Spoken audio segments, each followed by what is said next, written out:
here. My name is Tafari, and behind me we have the man himself, Sloan, right, our head of business here at BMW. We're going to be comparing apples with apples, the older BMW X1 versus the new BMW X1. Of course, I'm going to be speaking on the old, and Sloan is going to be speaking on the new. Alright, so we're going to be talking about the differences when it comes down to the noticeable change, right, with the exterior of the car, also interior of the car, the size of the car, trunk space, which car is actually the better car to buy today. Alright, so let's go. We have the BMW X1, the 2021 model, right? So with the 2021, of course, this is the pre-facelift. You can see where the kidney grille is a little bit not so angular versus the new one. Also with the LED headlights, you get the more iconic BMW X halos, daytime running lights, versus the new one, which Sloan is going to explain to you with that one. Also, you can see where the bumper design is also different than this one versus the new one, right? And noticeable different, bonnet itself is a little bit lower. So when you're inside the car, it's more angular towards the ground, so you feel like you're in a car opposing to a crossover, right? Sir Sloan, do you beg to differ? Yes, because the new car is more of an SUV platform. Square front, flatter front to the front here. Same aerodynamic layout at the top, but again, it is raised compared to the other one, which is more car-like. This is more SUV-like. The bigger grille is closer to the design of what we're now getting in the bigger models, so the X5 and the X6s. Better air intake all the way through, including this part right here, which allows you to get better cooling for your brakes and better aerodynamic running down the side of the car. And of course, we need to look at the side of both cars. We're talking about the side of yours. Alright, so let's go to the side, right? So you've got the full fascia of the new one and the old one, right? So, by the way, before we even jump onto the side, we have a 1.5 liter engine that's powering this car, while we have a lot more different power, different combinations in this. So you still have petrol engines, but we now have plug-in hybrids, and we have this, which is a 330 horsepower electric motor, which allows this car to run from 0 to 60 in just under 6 seconds. That's quick. That's quick. Alright, so we're gonna go to the side, so come with me. So notice the difference, right? With the older X1 versus the new X1. I really and truly cannot tell a big difference by just looking at the car. I really have to probably measure it with a tape measure. It's literally just 1 inch. But I think this is bigger. Right? What do you think? Like, I don't want to say that they're gonna. The numbers don't lie. The numbers don't lie. Right. It is exactly 1 inch higher. And not only is it 1 inch higher, the roof is a flatter design compared to the tapering roof at the back of the car here. So you actually end up with more headroom in the front and the back in the new design versus the older one. You also have a difference in the layout of the floor pan on the inside, so you're a little bit lower inside while the car is a little bit higher.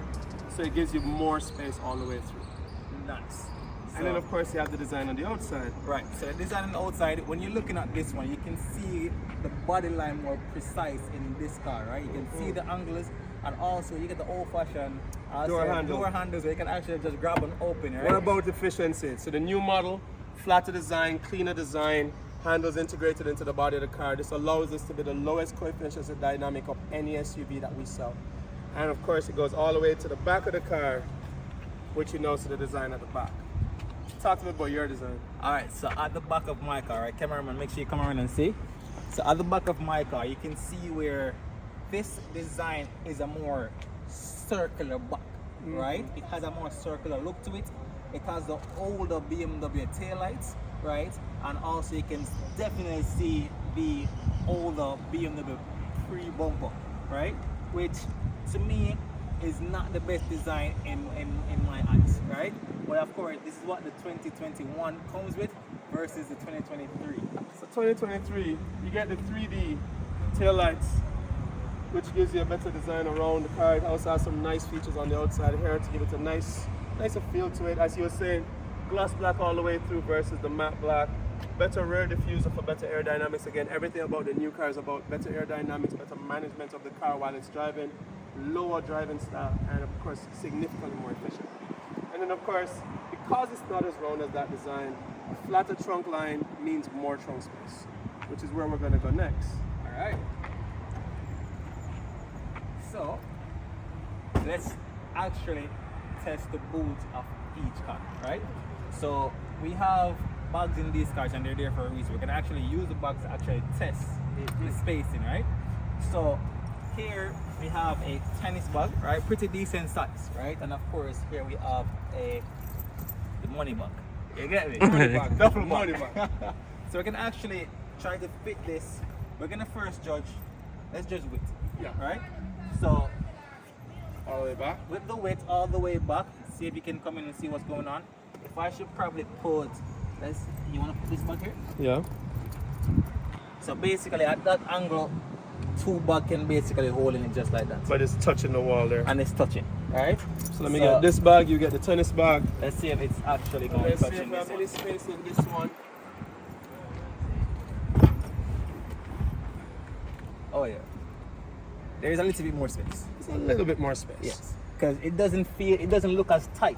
No. If I should even, I still have space to maneuver between. So this is definitely wider, for sure. So let's check the depth. Let's check the depth. So you can go the depth in this one. So I'm just going to put it all the way in. I think these seats are all the way down, so let me fix these seats. Yeah man, so this definitely win when it comes down to the width of this one, right? That's a smaller booth, this is a wider booth, but let's test which one is actually longer, right? So Stone is adjusting his seat. There you go. My seats are already adjusted, so let's see what's going on. Let's see what depth looks like in this. All the way down, and as you said, I have about a little bit less than a palm there. Let's put it in your car. Let's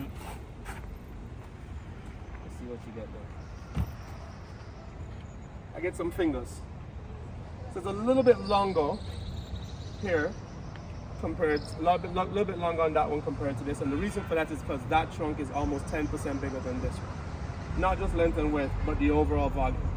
So 10% more of anything, you can fit a little bit more space. And you have, just like this one, where you could take this out, you can take that out, go vertical. And because the roof is a little bit higher inside, you end up with more space overall on the inside of that. Nice. Nice. So how about we go on the inside, see Yeah, what let's look at the inside. older look Yeah. looks compared to the new one. Let's start with yours. Alright, cool. So if you can come in. So on the inside of the 2021 BMW X1, you can see where the design is a little bit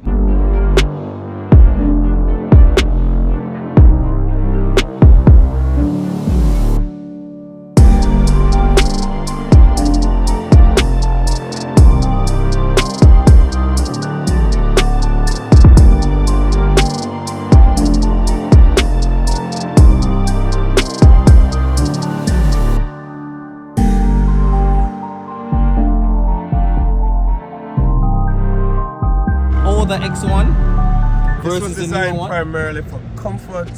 It was conservative. It was at the time cutting edge, but this design came out 7 to 8 years ago, and this is what 7 years into the future looks like on the new shape car.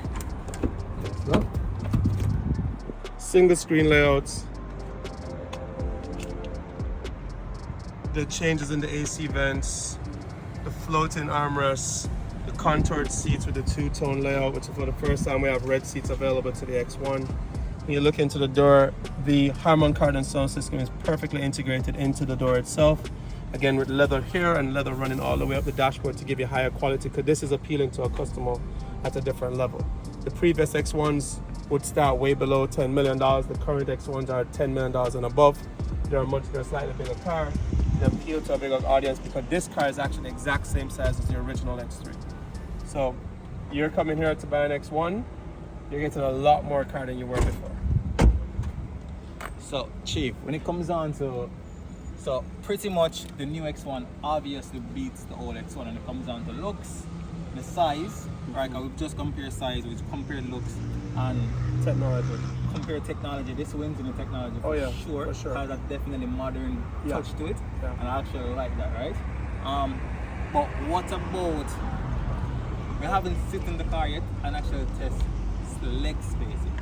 So I want to sit in the back of this one. I want to sit in the back of that one because physically looking at the car, they kind of look close. So we're gonna see which actually bigger. Okay. So let me sit in this one first. Sure. So cameraman, you can come on this angle, and I'll make sure I go around that side.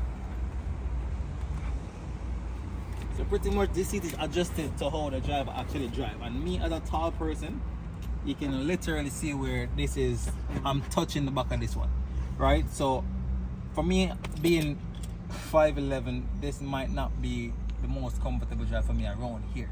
right? If the driver is also tall as I am. Now, if the driver is short and the seat can be adjusted, then fine, I'll be good. If it's too tall person, then it might be a little bit tight for me around this one, right?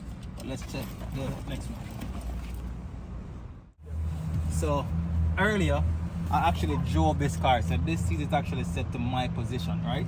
And clearly I can see where I have way more leg space in this one comparing to that one. And both seats were adjusted to how I drive, right? So the length. Oh, we can recline this one too? Yeah, man. So there's a little loop right there. Oh. You pull that. Ah. And So you for get more more comfort space. and more space, you can actually recline. That one cannot recline. So the practicality in this car is way better than the practicality in that car, right? You also have the modern day AC vents in the back. I like the design of how this actually set, right? And we have the 2 Type-C chargers here, and you can see where here you can like rest a few little stuff right here, right? I like the floating armrest. It's really nice. I like this one better. I like this one better. The looks of it, everything. I just love this. All right, so I think we should talk about the last thing, which is price. Price. So come around the front. Come around. So price. Yeah. So the last thing we're going to touch on right now is price, right?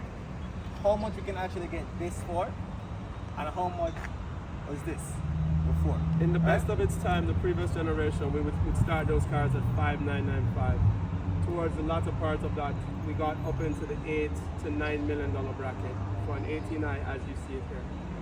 The current model, we have the 18i, which would start at $9,995, as you see it here, as the executive package. If you take the M package, which is this kit, it would be $10,895. You have the full electric, which is this car here, which on the executive would be $10,595, or as a full M package like the one sitting here, $11,300. And you have the hybrid, which is actually the most expensive. For that car, full M package would be $12.5 million. So pretty much I can get a 2023, 2024 BMW X1 starting at $9,995. Correct. So And you 10 still, for that price, you still get LEDs. You still get sensors all around. Car still parks itself. Yes. For that price, you still get the collision prevention assist. Okay. You still can get the wireless charger. Okay. You still get kick release trunk. Okay. You still get all of the feature comforts that you want. You still get memory seats. You just don't get the M wheels, the M kit, M suspension, the full M lift. That's all you don't get. Got you. So the aesthetics would be different, but the features would be the same. Got you. So if I wanted the M package, that would be $10,895. Correct. Got you. Got you. So pretty much I can get this exact package in a gas model for $10,895, and this exact car, which is the full electric, for $11,395. So 11.4. And if you feel like you want to be between electric and gas and you want the hybrid, that's $12,495. So you can choose in between any model that you're more comfortable with. Right? For those who want to stay with a traditional combustion engine, you can take the gas.